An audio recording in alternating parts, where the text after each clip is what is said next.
Washington, AP. Republicans will aim to recast the story of Donald Trump's presidency when they hold their national convention, featuring speakers drawn from everyday life as well as cable news and the White House, while drawing a stark contrast with Democratic presidential nominee Joe Biden.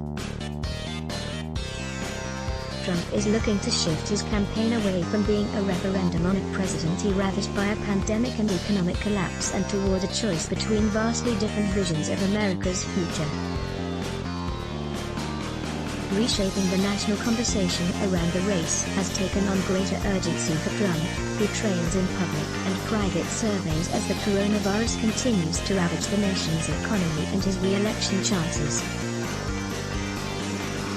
Advertisement 4-day event is themed honoring the great American story, according to 4 Trump campaign officials involved with the planning process but not authorized to discuss it by name.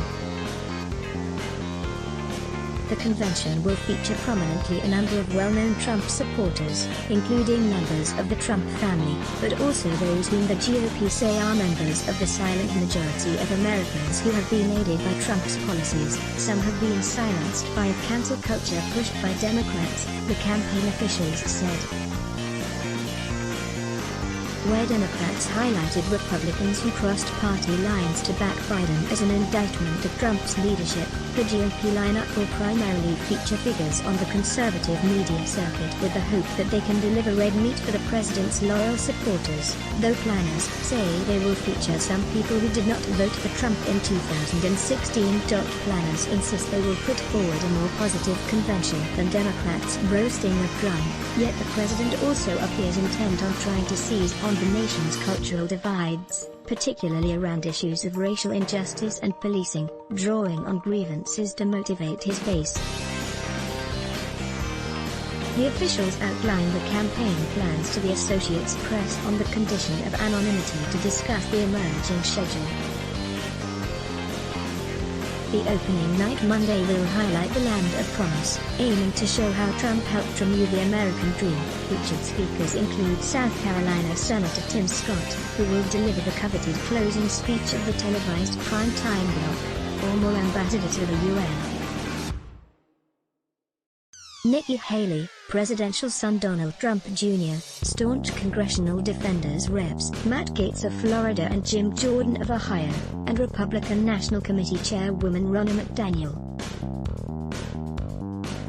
Daniel Weinreis, a Montana coffee shop owner who received federal loans to pay her employees during the coronavirus, will also speak, as will Andrew Pollock, whose daughter Meadow was among those killed in the 2018 school shooting in Parkland, Florida. Advertisement Tuesday's theme is Land of Opportunity, which is expected to cast Biden's plans as socialist and radical left. Speakers will highlight Trump's actions on trade, abortion and the nation's opioid crisis.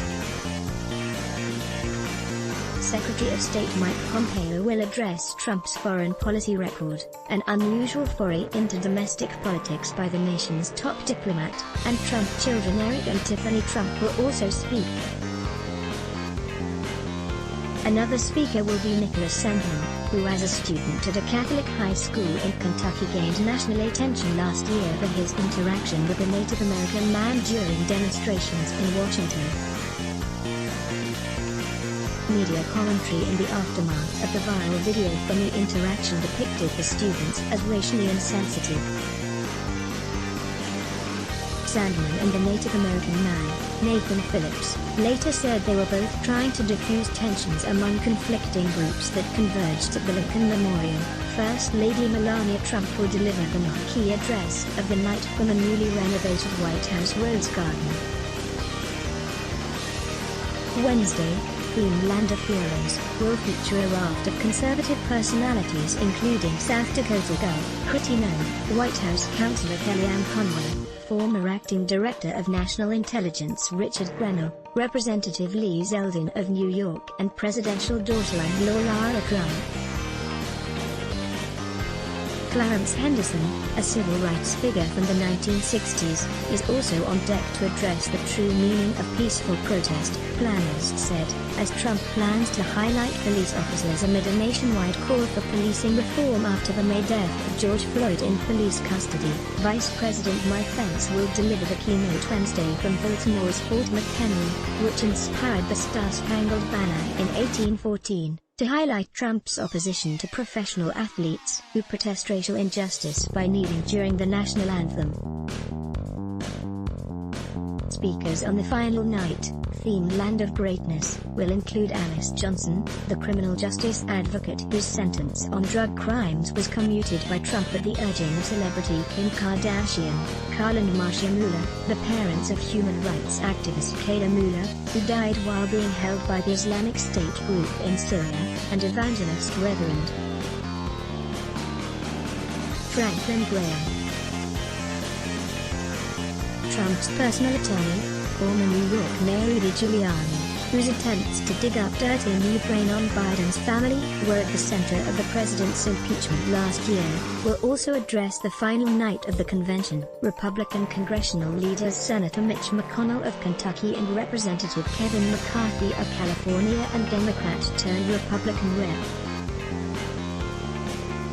Jeff Van Drew of New Jersey are to deliver remarks, as will Ultimate Fighting Championship President Dana White. Trump will close out the convention during an unprecedented address from the White House South Lawn.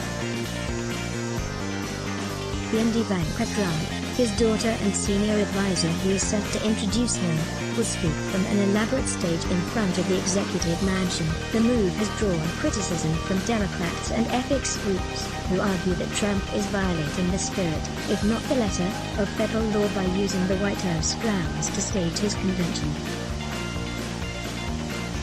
While the president is not governed by the Hatch Act, his aides cannot appear at the convention in their official capacities and staffers are extremely limited in what they may do to help pull off the convention.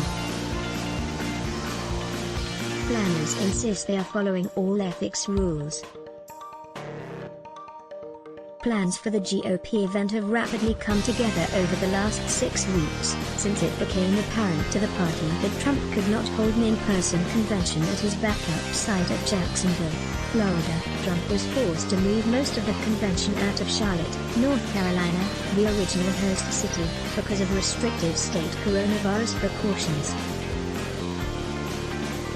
Republicans, and Trump himself, closely watched last week's Democratic convention for cues on what worked and what didn't in the virtual format, hoping that will provide an advantage in putting together their week of events. One major difference, Republicans said, will be the emphasis on live rather than taped events, and holding events with crowds to the greatest extent practicable.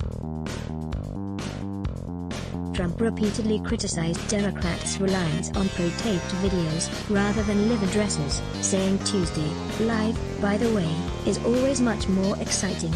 A small crowd was expected for Melania Trump's speech in the Rose Garden, with a larger cohort watching in person when Pence speaks Wednesday from Fort McHenry. More than 1,000 guests are anticipated on the South Lawn when Trump delivers his acceptance speech Thursday night. The RNC has requested approval to launch fireworks from the National Mall after Trump's speech. Unlike Democrats, Republicans are not expected to feature a roll call of states to formally re-nominate the president, traditionally one of the most dramatic moments of a convention. Actual voting will be taking place in truncated format Monday morning in Charlotte, with a condensed recap expected to air later during the evening. Let's block ads. Why? Show your love for him. Click the link in description. Thanks for watching.